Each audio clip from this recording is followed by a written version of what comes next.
நண்பர்கள் அனைவருக்கும் வணக்கம். இன்னைக்கு நம்ம அந்த வீடியோவில் யூபிஐ பயனாளர்களுக்கு முக்கியமான 2 புதிய தகவல்கள் வெளியாகி உள்ளன.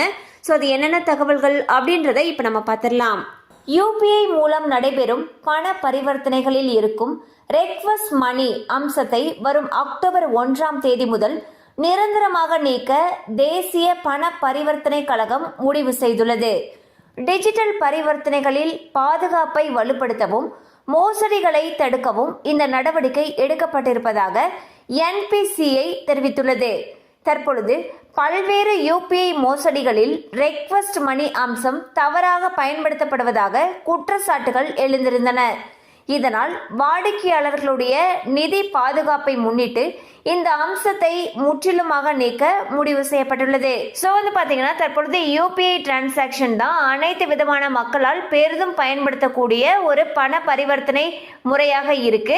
இந்நிலையில் யூபிஐ ஆப்ஷன்ல இருக்கக்கூடிய ரெக்வஸ்ட் மணி அப்படிங்கிற ஆப்ஷனை அக்டோபர் 1ஆம் தேதியிலிருந்து நிரந்தரமாக நீக்கிறதுக்கு முடிவு செஞ்சிருக்காங்க. இது ஏன் இந்த முடிவு பண்ணியிருக்காங்க அப்படின்னா, பல பேர் ஒரு குற்றச்சாட்டுகளை முன் வச்சிருந்தாங்க. அதாவது வாடிக்கையாளர்களுடைய நிதி பாதுகாப்பு இல்லாம இருக்குங்கிற காரணத்துக்காக இந்த அம்சத்தை முற்றிலுமாக நீக்க முடிவு செஞ்சிருக்காங்க.